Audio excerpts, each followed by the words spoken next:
Hi everyone, welcome on board to helper.tv, where you get the reliable news that is tailored for you, and of course where you can actually comment and interact.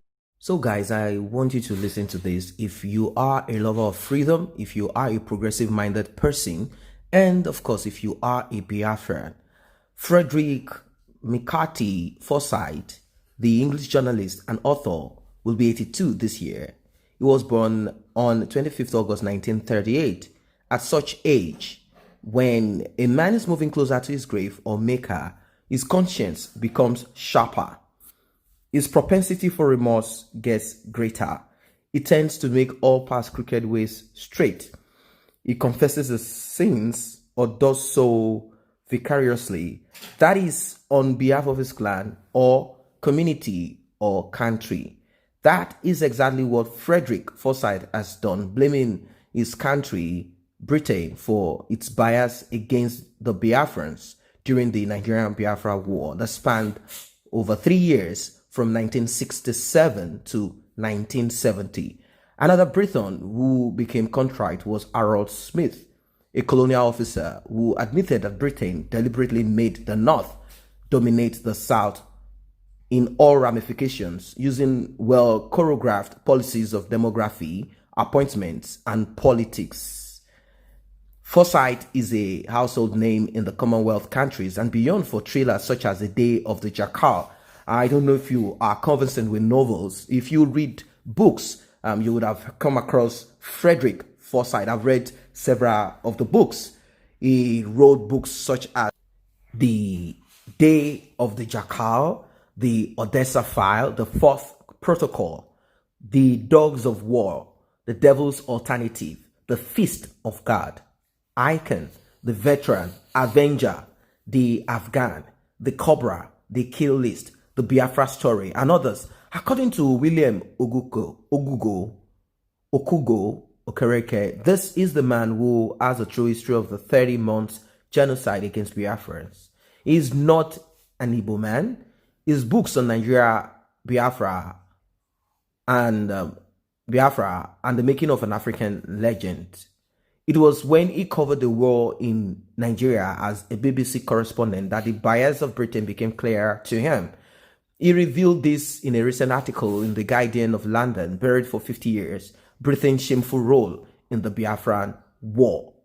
As you'll know that the amalgamation itself, it's a business venture for the British monarchy. They brought in the North and the South together, because they realized that the North wasn't viable, productive, the South was much more, and they needed browns. And when I mean browns, they needed strength. They needed strength, not brain. They realized that the South of Nigeria consists primarily the Yorubas, and of course, IGBOS too came on board. They realized that the Yorubas had people from the Southwest. They at that time had the first lawyers and medical doctors as at that time. So they felt that these ones have the IQ. We need strength. We need force. So they decided to come up with the military. They made use of them. They brought in the people from the North. I think they were 90% of the military then. And that is why you find till today, more people from the North are in the military, either Navy, not Air Force per se, because they do not have the, they did not work towards that direction, but you'll find them more in the army. The North wasn't viable. North wasn't productive. It was a forced marriage between a bride and a suitor that weren't interested in themselves. It was for this reason that the writer walked away from the BBC, narrating 6 months later in February 1968, fed up with the slavishness of the BBC to Whitehall. He said, "I walked out and I flew back to West Africa. Ojukwu roared with laughter and allowed me to stay. My condition was that, having rejected British propaganda, I would not publish his either," he agreed. In the article, Forsyth reveals the scenes of Britain. "I arrived in the Biafra capital of Enugu on the third day of the war. In London, I have been conspicuously briefed by Gerard Watros, head of the BBC West Africa service. What I did not know was that he was the obedient servant of the government's Commonwealth Relations Officer, CRO, which believed every word of its High Commissioner in Lagos, David Hunt. It took 2 days in Enugu to realize that everything I had been told was utter garbage.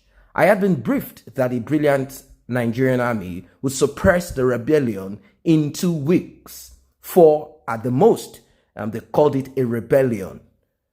Fortunately, the Deputy High Commissioner in Enugu, Jim Parker, told me what was really happening. It became clearer that the rubbish believed by the CRO and the BBC stemmed from our High Commissioner in Lagos, a racist and a snob. Hunt expected Africans to leap to attention when he entered the room, which Gowon did. At their single pre-war meeting, Ojukwu did not. Hunt loathed him at once. My brief was to report the all-conquering march of the Nigerian army. It did not happen. Naively, I filed this. When my report was broadcasted, our High Commissioner complained to the CRO in London. We passed it on to the BBC, which accused me of pro-rebel bias and recalled me to London. What is truly shameful is that this was not done by savages, but aided and assisted at every stage by Oxbridge educated British mandarins. Why? Did they love the corruption-raving, dictator-prone Nigeria? From start to finish, it was covered up that the UK assessment of Nigeria's situation was an enormous judgmental screw-up. And worse, with neutrality and diplomacy from London, it could have been avoided. Like foresight, Harold Smith, an accomplice in the lopsidedness of the Nigerian politics, confessed as quoted in the Nigerian Voice, despite saying vast land with no human but cattle in the north, we still gave the north 55 million instead of 32 million. This was to be used to maintain their majority votes and further power bid. The West without Lagos was the most populous in Nigeria at the time, but we ignored that. We seriously encouraged the North to go into the military. We believe that the South may attend to Western education, but future leaders will come from military background. Their traditional rulers were made influential and superhumans. The Northerners were given accelerated promotions, both in the military and civil service, to justify their superiority over the South. Everything was to work against the South. We truncated their good plans for their future. I was very sorry for the AG. It was a great party, too much for African standard. We planned to destroy Awolowo and Nnamdi Azikiwe, well, the West and the East, and sowed the seed of discord amongst the South, West, and the Southeast. We tricked Azikiwe into accepting to be president, having known that Balewa is the main man with power. Awolowo has to go to jail to cripple his genius plans for a greater Nigeria. Below is foresight article on the bias of Britain against the Igbo, buried for 50 years, Britain's shameful role in the Biafran War. And I'm going to go through this article now. It is a good thing to be proud of one's country, and I am most of the time, but it would be impossible to scan the centuries of Britain's history without coming across few incidents that evoke not pride but shame. Among those I would list are the creation of British officialdom in South Africa, the concentration camp to persecute the families of the Boers. Add to that the Amritsar massacre of 1919, Amritsar massacre of 1919, and the Ola camp set up and run during the struggle against Mau Mau.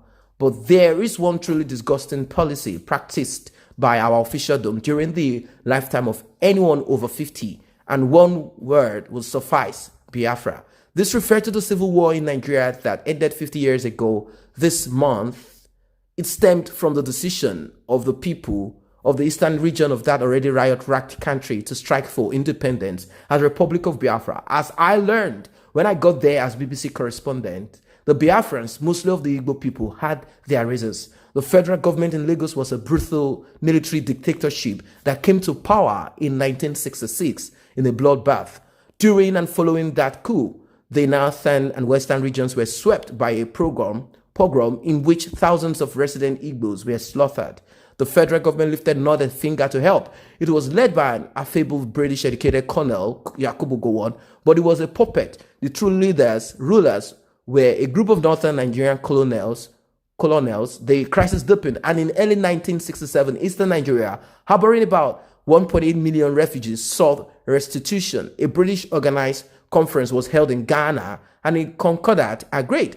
But Gowon, returning home, was flatly contradicted by the colonels, who tore up his terms and renegade on the lot. In April, the eastern region formally seceded, and on 7 July, the federal government declared war. Biafra was led by the eastern region's Oxford-educated former military governor, Emeka Ojukwu London.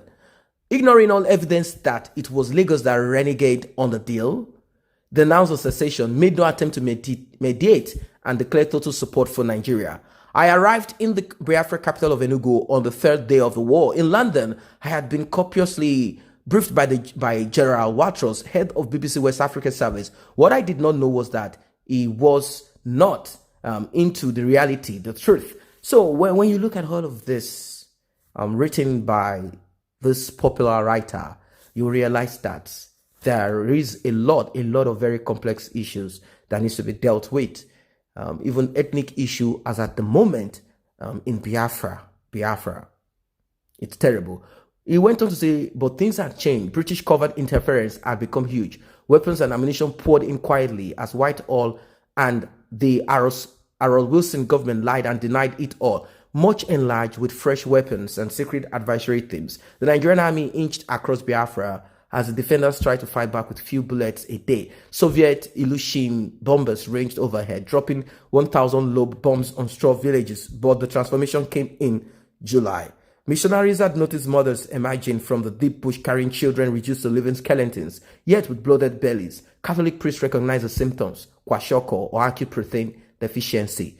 That same July, the Daily Express cameraman David Cairns ran off a score of rolls of films and took them to London. Back then, the British public had never seen such heart-rending images of starved and dying children. When the pictures hit the newsstands, the story exploded. There were headlines, questions in the House of Commons, demonstrations, marches. As a resident guide for foreign news teams, I became somewhat overwhelmed. But at last, the full secret involvement of the British government started to be exposed and the lies revealed. Wilson came under attack. The story swept Europe, when then the United States, the nations flooded in, money could buy food, but how to get it there? Around the end of the year, the extraordinary Joint Church Aid was born. The World Council of Churches helped to buy some clapped-out freighter aircraft and gained permission from Portugal to use the offshore island Sao Tome as base. Scandinavian pilots and crew, Muslim airline pilots, offered to fly without pay. Joint Church Aid was quickly nicknamed Jesus Christ Airlines and thus came into being the world's only illegal mercy air bridge. On a visit to London in spring 1969, I learned the efforts the British establishment will take to cover up tracks. Every reporter, peer or parliamentarian who had visited Biafra and reported on what he had seen was smeared as a stooge of Biafra. Even the utterly honorable John Hunt, leader of the Everest expedition, throughout 1969, the relief planes flew through the night, dodging Nigerian MiG fighters to deliver their life-changing cargoes of reinforced milk powder to a jungle airstrip. From there, trucks took the sacks to the missions. The nuns boiled up the nutrients and kept thousands of children alive. This is a very deep one, a very sad one. It's deep. It's a very deep one. So, someone here said, I was made to walk 2 miles in 1968. I was barely 3 years old. My parents had no strength to carry me further. Thank God for his saving grace as well. I survived the war. That's why, I've called and always asked that if there's going to be any election in Nigeria, an Igbo man or a Biafran is going to be the person there if it does not call for a referendum. I don't know what else we want to call such a person. I'm going to call the person a bastard or evil person.